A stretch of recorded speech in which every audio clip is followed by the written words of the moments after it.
Secretly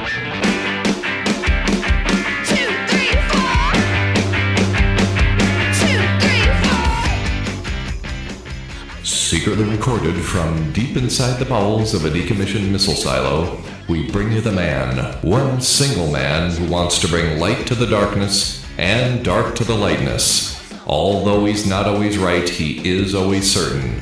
So now, with security protocols in place, the protesters have been forced back behind the barricades and the blast doors are now sealed. Without further delay, let me introduce you to the host of Hutcast, Mr. Tim Hutner. Thank you, Sergeant at Arms. You can now take your post. The views and opinions expressed in this program are solely those of the individual and participants. These views and opinions expressed do not represent those of the host or the show. The opinions in this broadcast are not to replace your legal, medical, or spiritual professionals. Welcome to Hutcast.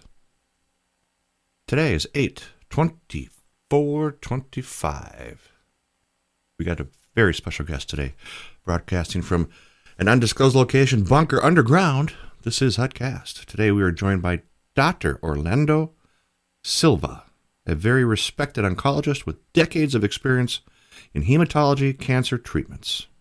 He has been at the front lines of medicine from Duke to Miami, with focus on breast cancer and patient care. We'll cut through the medical noise and get his take on where oncology stands today. What's changing, what patients really need to know. Stay tuned. This is going to be a good one. Hutcast. Is your patriotism showing? Freedom Flag and Pole has everything you need to display your American pride. Visit freedomflagandpole.com today to browse durable, high-quality flags to sturdy, easy-to-install flagpoles. Freedom Flag and Pole makes it simple to honor the red, white, and blue. Show your support for our nation, your community, or even your favorite holiday. Freedom Flag and Pole offers a wide variety of flags and sizes to fit any need. Visit them online at freedomflagandpole.com. That's freedomflagandpole.com to get your flag flying high. And welcome back to Hutcast. Today on the phone, Dr. Landy Silva. Are you there and can you hear me? Yes, sir. I'm here. Looking forward to our talk today. Well, I've done some extensive research on you, and I really like what I see. I've got your education down. I see your board certifications. I see your professional affiliations. I got your career and clinical practice work here. So I'm going to kind of jump into some questions, if you don't mind. I don't mind at all. Let's go for it. The first question is, who are you? What do you do? Because although I read it, my listeners has not. Okay, I'm a internist, a physician internist, a medical oncologist, and a hematologist, and for many years I specialized in breast cancer, although I have my certification in all the different, in all my career in hematology and oncology, and I treated different cancers as well as hematological problems. And currently, I'm seeing patients through Zoom, through telemedicine. I'm doing telehealth, helping patients that have issues with turbo cancers and other conditions secondary to vaccine injury. Wow. So can you get a good grasp on them on a telehealth? Oh, yes. And it's pretty comprehensive.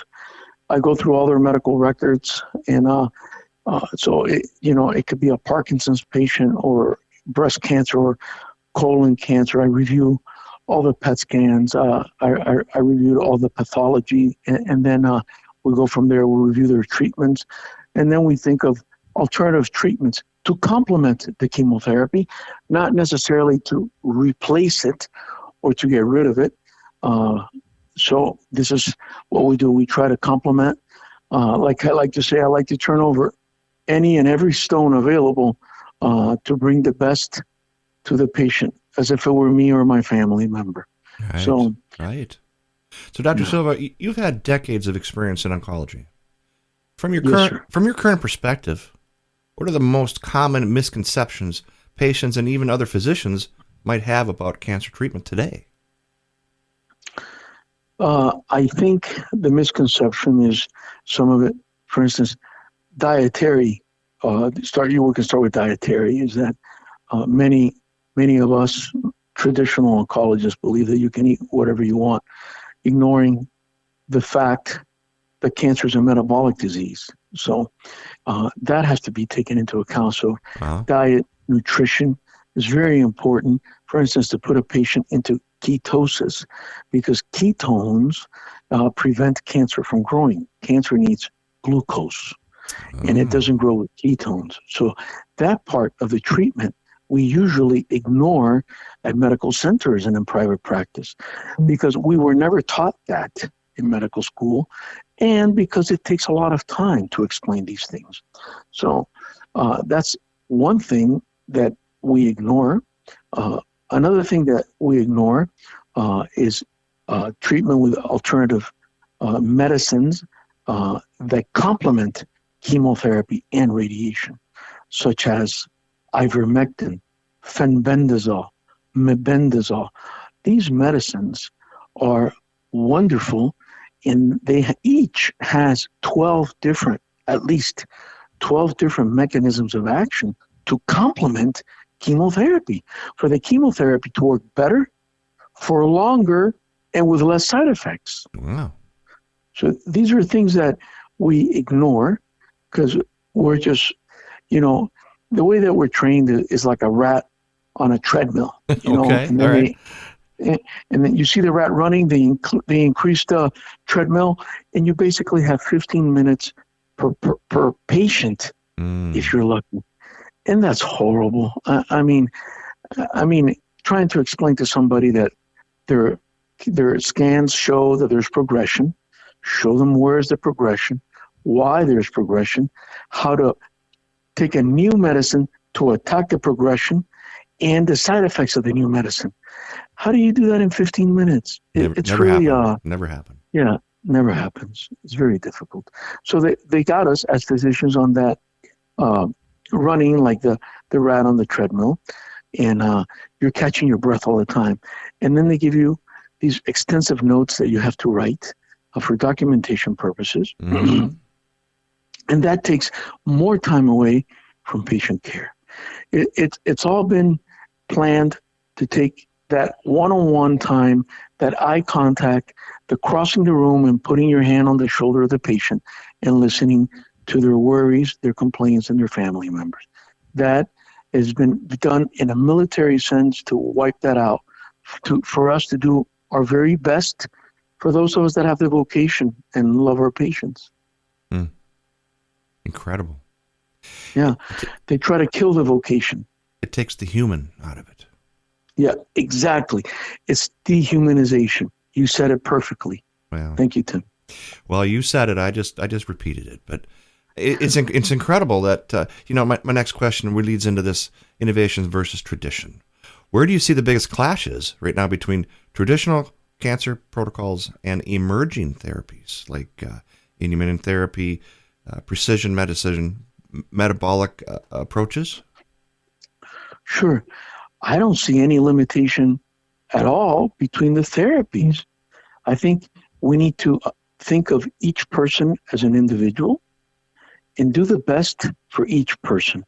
For example, Lance Armstrong, he had brain metastases. He was cured with chemotherapy. So are we going to ignore chemotherapy now? No. We want to use the best chemotherapy available with the best nutritional support and other medicines that will make it better. How about if someone has metastases to their spine? Are we going to tell them, don't do radiation therapy? Of course not, because they're going to end up paralyzed in a wheelchair by severing their spinal cord. So you want to do the radiation with other medicines that are radiosensitizers, like the ivermectin and the mebendazole and the fenbendazole. All of these are wonderful, and they complement each other. So the limitation that I see is in the physicians not opening their minds, because we have been trained in this military system. The military system that if you don't have a phase 4 randomized clinical trial with thousands of patients is no good. Sure. So that limits you, for instance, to the ketogenic diet, okay? Or that limits you to ivermectin. It doesn't matter that ivermectin won the Nobel Prize in 2016. It doesn't matter that I've done 44 medical missions, and on all my medical missions, I took ivermectin and gave ivermectin away. Never saw a side effect. That has nothing to do with the news coming on and saying ivermectin is so dangerous. It's horse paste. That's ridiculous, okay? But most of the people took it on face value. And that's where the greatest limitation I see, that we just take, we're taking our education from CNN.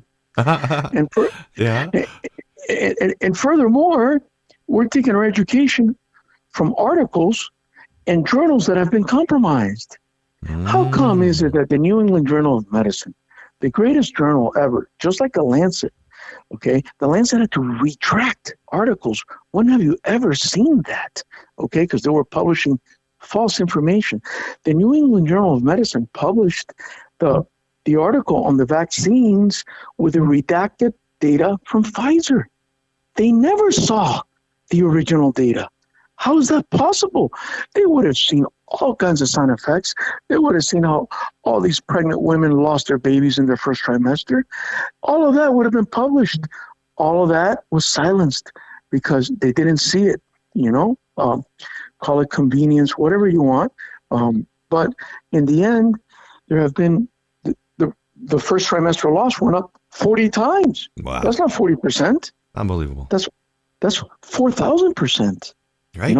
And the myocarditis and the turbo cancers. We're seeing types of cancers we've never seen, like stage 4 colorectal cancer in 20-year-olds without family history. This is not a Lynch syndrome or no. De novo. And you're wondering what happened? Well, you took 3 shots of venom. Yeah. Okay. They put something in the venom. They called it mRNA because it's not even mRNA. Because you make RNA, messenger RNA, and I do, and our messenger RNA circulates for 4 seconds. That's it. However, that's because a base pair called uracil that becomes uridine is degraded in 4 seconds. But what they injected people with had pseudo-uridine. It's not even a real messenger RNA. And you know what happened? It's not biodegradable. So these poor people that were led by lies and pressure, social pressures of losing their job, they are now, most of them, producing the spike protein, the lethal protein, the toxic protein in continuation. So they need to detox. They need to get rid of this poison in their body for them and their children, their loved ones. Mm-hmm. Which shows, go ahead. No, I just wanted to tell you, there's not one family that hasn't been touched. Oh, absolutely. Because most families are split down the middle. Half one side, half the other. No, you couldn't come to Christmas because you didn't take the shot. Right. Half the, Right. How is that even, people are scared. Not so much on my radio show. There are a lot of people listening to this, and they understand both sides of the fence. You either take the shot or you don't. And if you don't, I get it. If you do, I get it. But where is patient care? In your practice, how do you balance the science of medicine with the human side, delivering hard truths while also inspiring and installing hope?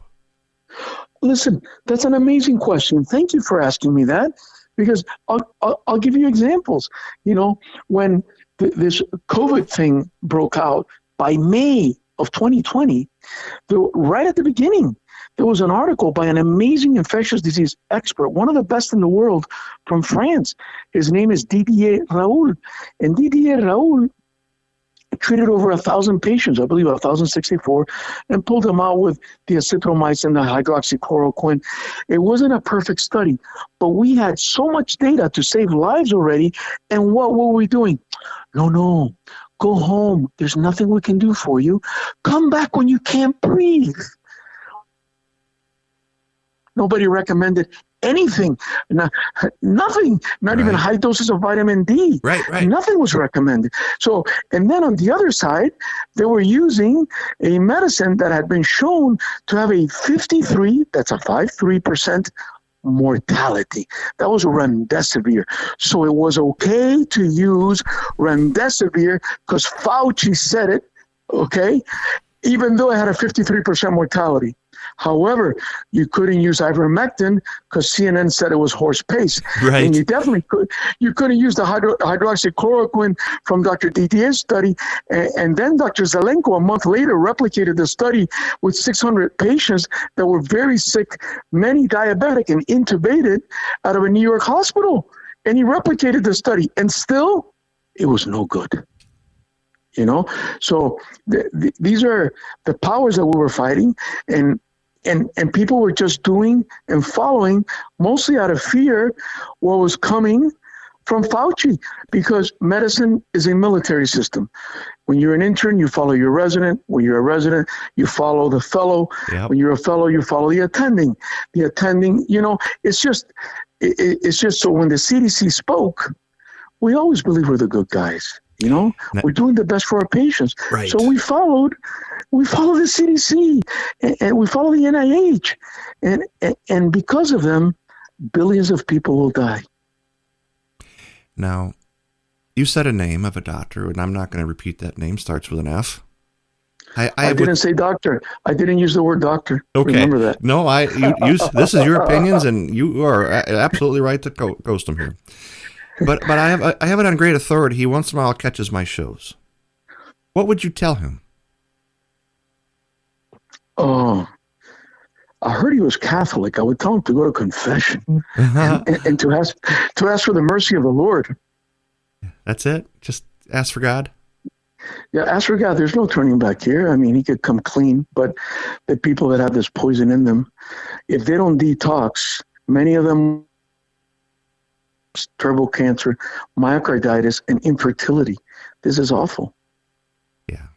It's not an I'm sorry, not a, hey, I followed my chain of command, not a, I mean, there's a whole lot you could say to a guy if he's listening, even if he's listening by proxy. Yeah. No, I've never thought about that question. I think it's like, what would you say to Mengele, to go back? Mengele killed, well, if you're asking me, I'd say a lot of things, but I'm that guy. Right. Well, then we need you. We need you to give good ideas, because Mengele killed millions, but this guy's taking out billions. Yeah, but Mengele's dead. The F is alive. I love this conversation. Those are great points. I've done a couple in my day. Yeah.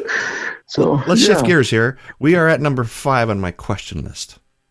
Okay. After number 5, I'm going to take a mid-break. I'm going to do some promo, and then we'll come back with the holistic view. So my last question for this section is research and controversy. Some doctors and researchers are revisiting old therapies once dismissed way back in the past. They don't use them anymore. So do you think that medicine has been too quickly discarded, those approaches, and why didn't they fit in the mainstream narrative at that time? Sure. So you want me to answer this now or at the break or after the break? No, let's do this now. Oh, okay. Well, I don't know what the powers that were at the time. Sometimes you revisit studies, and when you read the fine print, you find that things weren't really evaluated properly, that there were all kinds of pressures from the sponsors of the trial. And so sometimes you find things that are worth revisiting because some of the data was incorrect. And that's why that idea was canceled. Like, I'll give you a perfect example. Hydroxychloroquine worked modestly, not as well as ivermectin. However, it saved a lot of lives. Sure. Now, there was an article that they published that hydroxychloroquine didn't work, and it caused toxicity. Well, when you read the fine print, they use 4 times the dose. They used them. That's not Right. That's not the dose of hydroxychloroquine. So then people say, no, hydroxychloroquine has been thrown out. Da, da, da. That's not true. You didn't read the article. You didn't understand what happened. This was completely manipulated data. So sometimes you can go back and see that there's some data that wasn't interpreted correctly and used incorrectly. Now you say interpreted. You say interpreted. I got to catch you on that one. Yeah. Interpreted or transmitted incorrectly? Well, actually, transmitted. In that case, it was done purposefully wrong and transmitted incorrectly. So weaponized. Exactly. Weaponized, militarized. That's the system that we have in medicine, which is very sad. It's incredible, isn't it? Yes, sir. I can't, I've done enough of these shows, and I talk to a lot of intelligent people like yourself. And you sit back and you pump the brakes and go, really? What were these guys thinking? And again, the wife gives me crap all the time. She says, COVID, the shots, mRNA, it's all dead stuff right now. And I said, I don't think it is. Yeah, it's not over. It's not over. We don't even know what's over yet. Right, because there's studies coming out that even at 3 years, over 900 days, over 3 years, people are still producing the spike protein. These are people that only took 2 shots. So there are people that I'm seeing, patients that have taken 4 or 5. Whoa. Even young people. And I always say the same thing. Why did you take number 5? It's like, is it that number 4 didn't work? Of course. It's like, when did the brick hit you? Right. These young people, I get it. You want to do what's right. You want to follow your leaders, but I have to keep reminding them that their leaders are not political. Their leaders are doctors, and the doctors shouldn't be following the political leaders. Exactly. They need to follow the people of the law. I mean, the God's law. Yeah. It wasn't Democrat or Republican. Nope. This was medical. This was about human beings, period. Yep. Absolutely. Absolutely. Yeah. Okay. Did that clear up that last question to your satisfaction? Yes, sir. Okay. We are 19 minutes and 57 seconds into this first half. I'm going to take a break for some sponsors. And, Doctor, we're going to have a conversation about systematic barriers and holistic views. Perfect. Can you hang tight for a minute? Yes, sir. Okay, stand by. The current healthcare system is not meeting the needs of real people. People are demanding better care, better options, and want results. So Gareth Care has launched and is advocating for those in the U.S. and internationally. As people are realizing the controlled system has not been there for them. If you want your own independent advocate that is not controlled by big corporations, call or text and enroll today to get your advocate for your needs, serving all ages. For any healthcare needs you might have, you matter. Here's how you get started. www.garethcare.com. That is GRAITHCARE.com. Call Gareth Care Direct at 469-864-7149. Call or text the questions to Healthcare Sucks and get an advocate with Gareth Care. 469-864-7149. Mention Hutcast and you will get an additional 10% discount on your first advocacy bundle. The staff at Gareth Care will take care of you. Remember, mention Hutcast and get that extra 10% off your first bundle of time. And this is all brought to you from Gareth Care.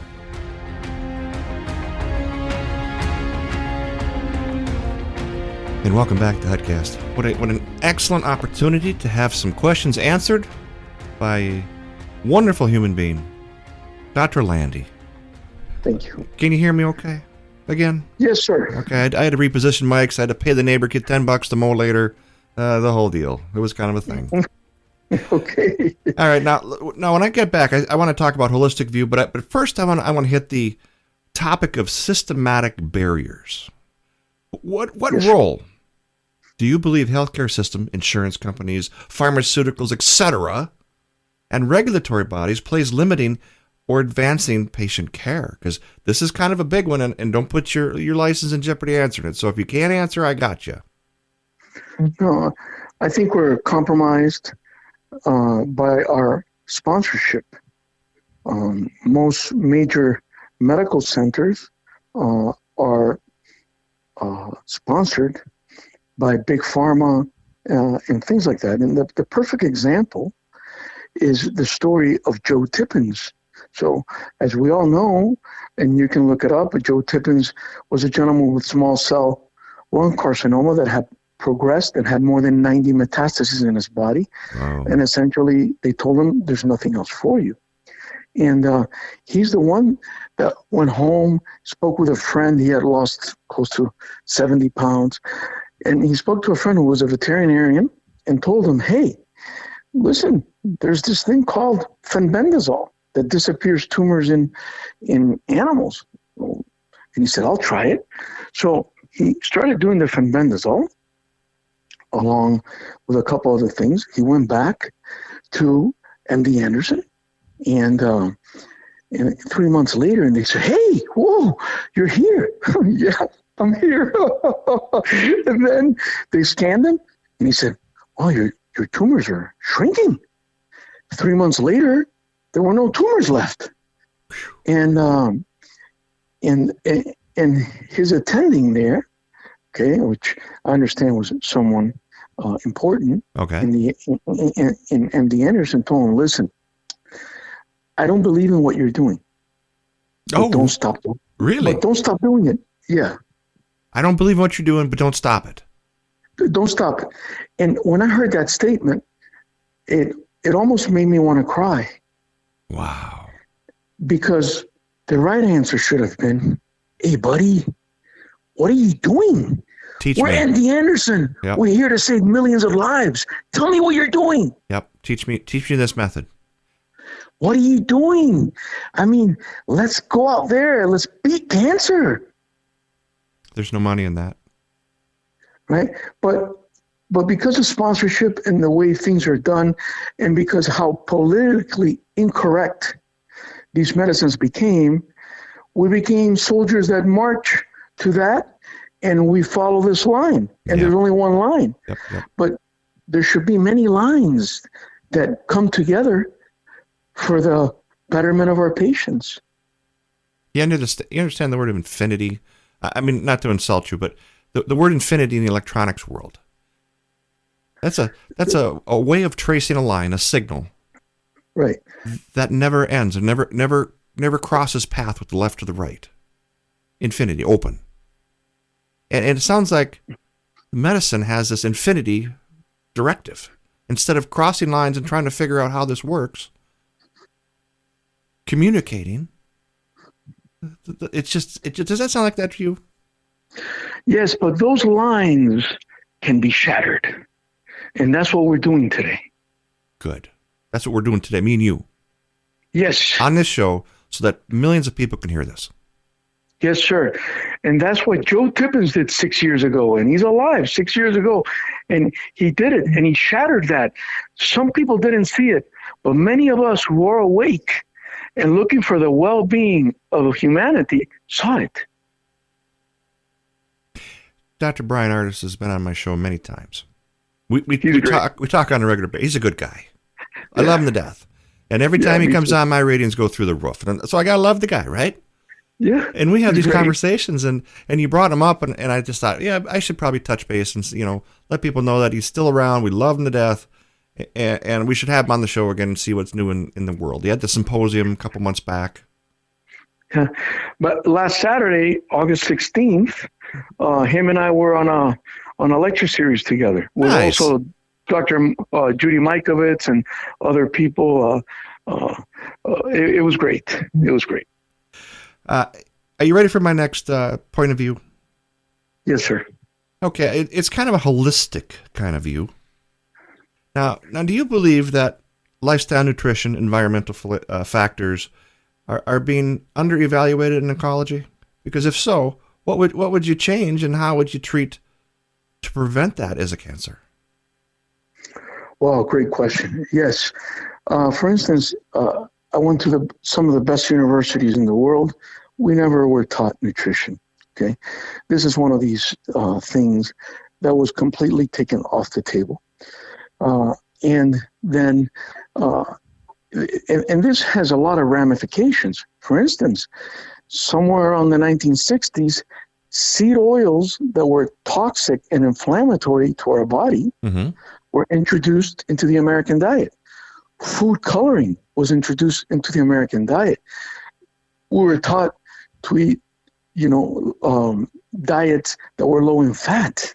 Okay, so we needed fats for the brain, and fats are healthy, and we needed good oils, not the bad oils, not the vegetable burnt seed oils that they were introducing to us.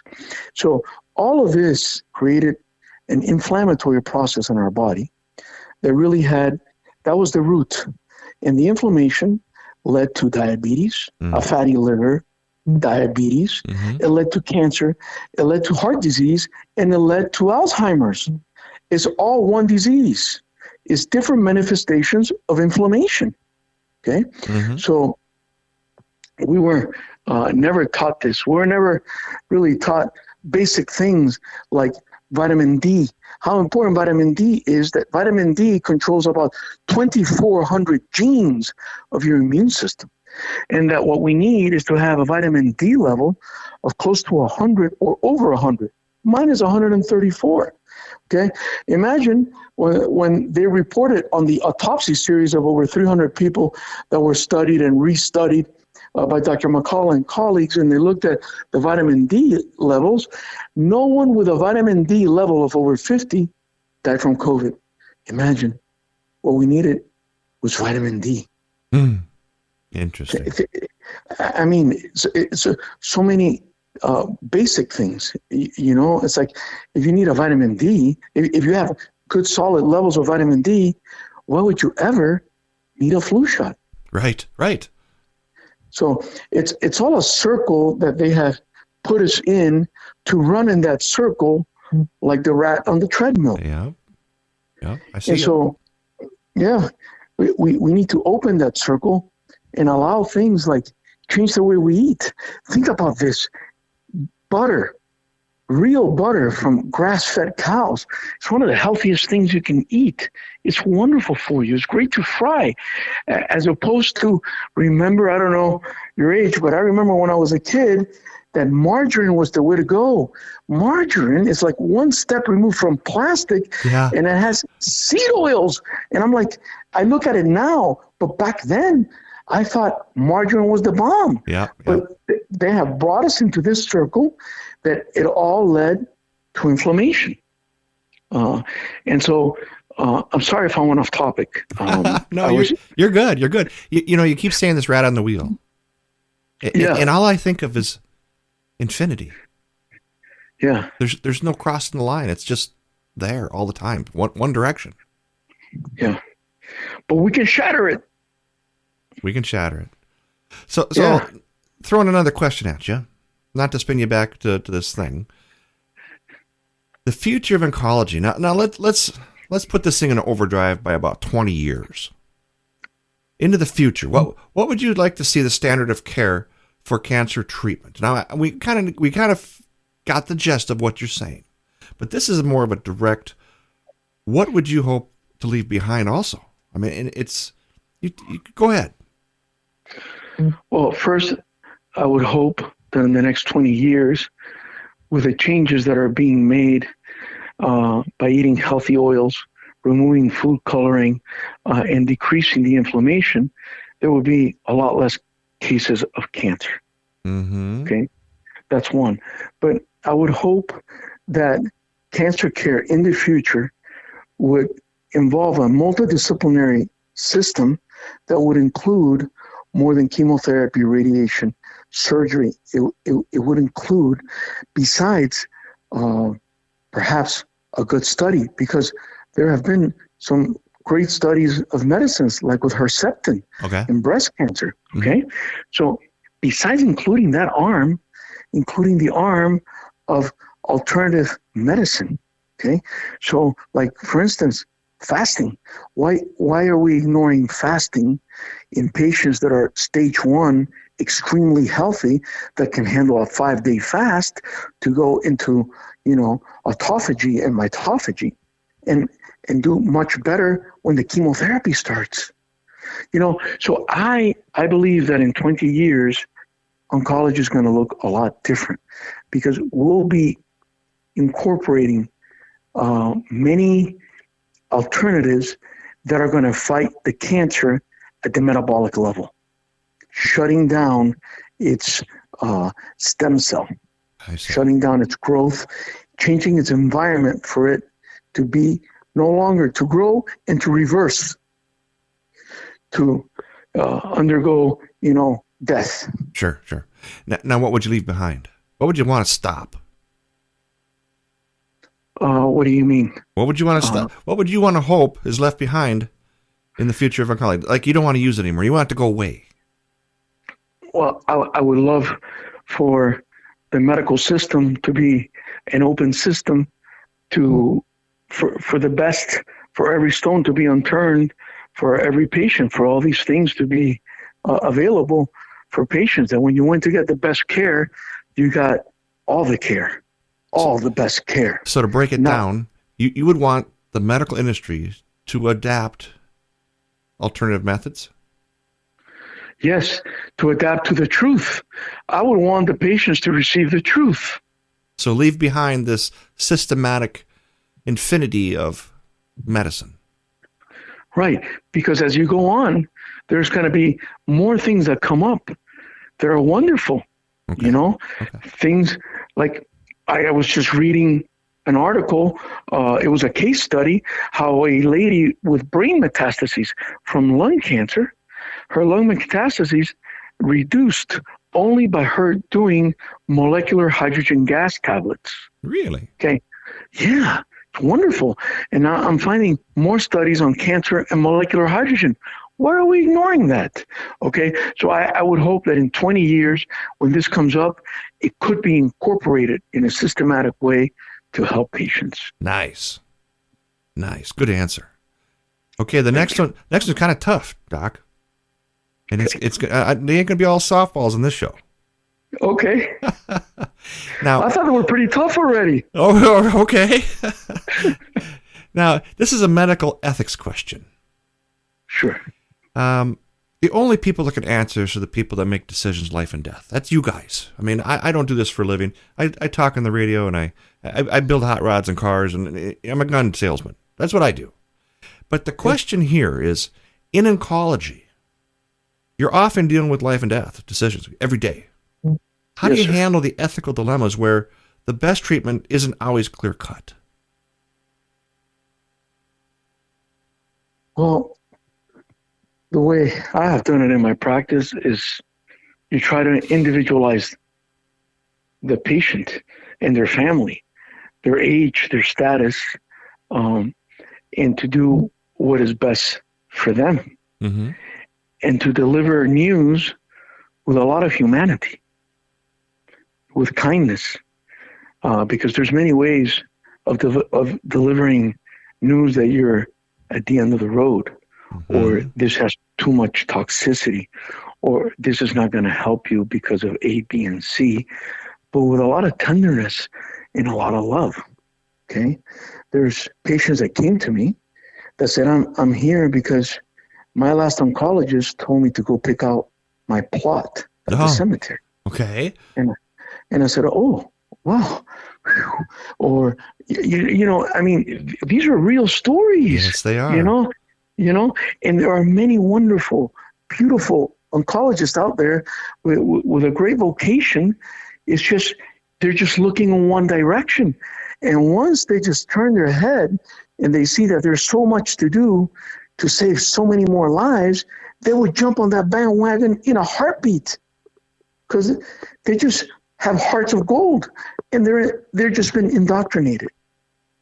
Yeah, I don't believe any doctor gets into this to ignore the human side of this. I mean, that's the whole point of this. Yeah, I agree.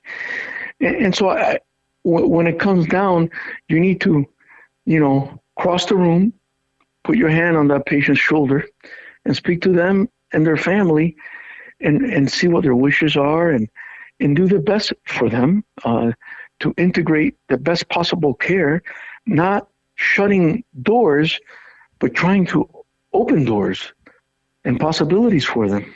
You ever take a patient, put your hand on his shoulder, and bring him into a hug because he's that destroyed? Oh, yes. Many times. I never had a patient I didn't hug. Okay. See, that shows the human part. Yeah. That's worth something. That's worth everything to me. Yeah. Well, the patient needs to know that you're in the ring with him. Yes. Right. If you're just sitting in your chair by your computer and you're telegraphing these news like punches, you have progressed. There's no more treatment. You're going to die. We're recommending hospice. You just kill that guy. That guy's dead in front of you. Okay. So that is one thing. Now, when you walk across the room and you put that hand on the shoulder, that means, buddy, I'm in the ring with you. Okay? So these things are very important. And that's not just to do on the last visit. That's to do on every visit. Mm-hmm. The thing is that takes time. My dear Tim, it takes time. And they got you on the wheel. Right. Right. I get that. Infinity again. Yeah. That was a tough question, wasn't it? Yeah, it was. It brought back many memories, and yeah, it's a tough moment when you get there because your dream is always to get them to one more Christmas, to one more birthday, to one more graduation. You know, you're always you're fighting for that all the time. That's what you hope and pray for. Excellent question. I'm sorry. Excellent answer to that question. I'm kind of welling up here a little bit because everybody's been touched by it, like you said earlier. Yes, sir. Now, a personal perspective. What drew you into this medicine, specifically oncology? And was there a defining moment in your life, in career, that says, you know what, I made this choice and it's the right path? Sure. I'll tell you, my mom died when I was young, and my father's a medical oncologist. Okay. And he used to take me on rounds with him. And I used to see how he used to touch a patient, hug them, kiss them. Great oncologist. And he inspired me because of the human part, not only because oncology had new drugs and new things, hopefully new hopes for people to live longer and better, but because there was that human side, almost as a country doc. You know, when country docs get to the end, they go visit their patients at home. And I have to tell you, I did visit many of my patients at home when they were in hospice. I would go by and sit with them and have a cup of coffee with them and talk to them. And I would go to their funerals. And it's very hard because at some point I was really very, very, very sad by this, but it was amazing. I remember being at one of them and hearing a lady said, "Can you believe the doctor came to Dad's funeral? That's how special. That's how special my dad was." Wow. So it makes a real difference for the entire family, and it helps them with that circle of life. Yeah. I can imagine that. Very, very difficult. It's a difficult time for everybody involved. It's not like an episode of House where you come in and kick everybody's ass and you're the shittiest doctor for bedside, but you're the best brilliant mind in the world. It doesn't work that way. No, but it would be great to have that brain. I can't dispute that one. Yes, that sounds very. Now, if you had one piece of advice for the patients and families navigating cancer right now, and there's people listening, what's that one piece you would wish everyone that you could hear?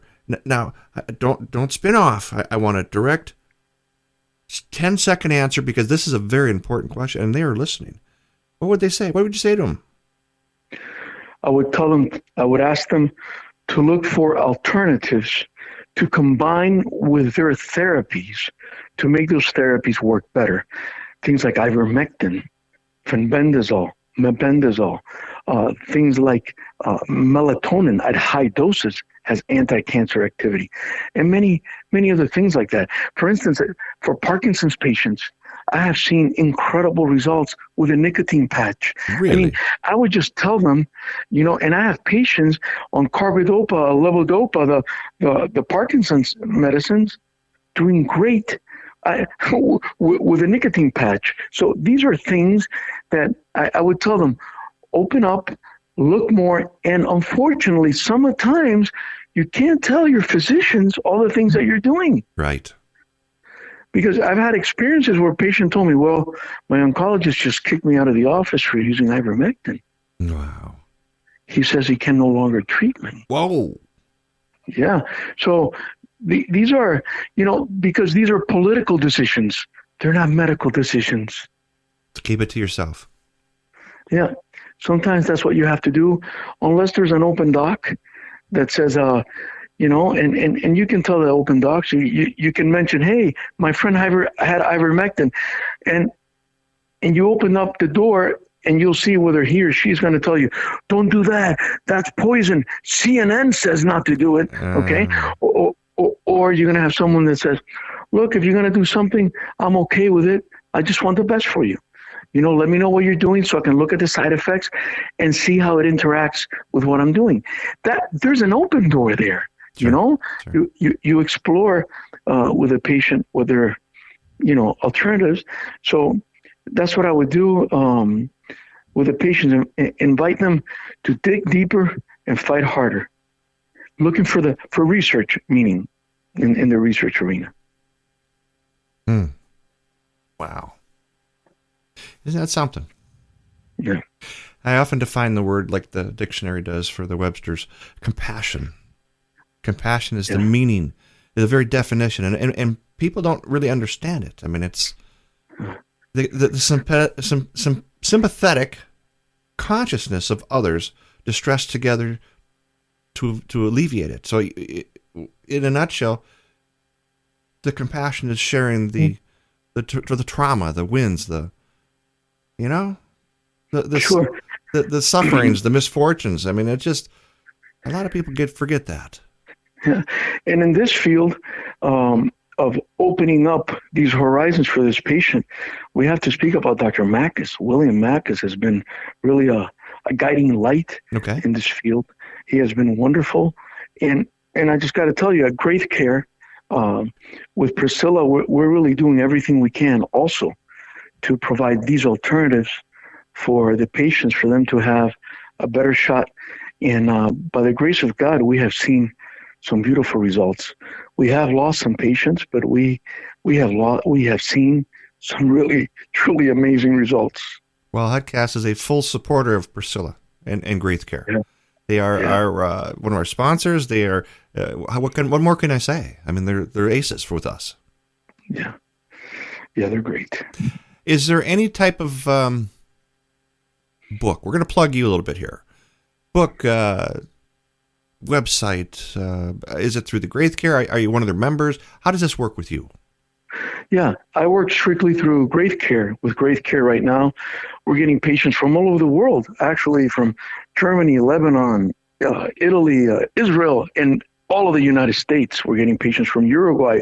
People are reaching out, and we're doing the best that we can for all of them. I speak Spanish as my first language, English, and Italian is my third language, and I do okay with French. And so we're helping all the patients that we can that reach out. That's awesome. You mentioned every country HUDcast has been in, is still in. Beautiful. I love it. Isn't that weird? You're like, okay, we got Uruguay, we got this. I'm counting off as you're listing off these countries. Oh, that's fantastic. So I would only hope that HUDcast would have a small hand in this endeavor, which you guys do. Yeah. Hopefully we can get to a lot of patients through your voice. It's through your voice. I'm just the reporter. My job is not to be the news, but to report the news. There you go. Thank you. Okay, what do we got here? Oh, 25 into this section. I was going to keep it nice and short, but you're such an interesting guy. I had to ask these questions. You're incredible. Thank you, sir. Thank you very much. Well, Hudcast is going to pull the pin unless you've got nothing else to say, Doc. No, just many blessings to you, your family, and all of those that are listening. Many blessings to all of them. I'll get this edited up, and I'll send you a private link where you can listen to it. Okay. Thank you, sir. Have a great day. The honor's mine. Thank you, sir.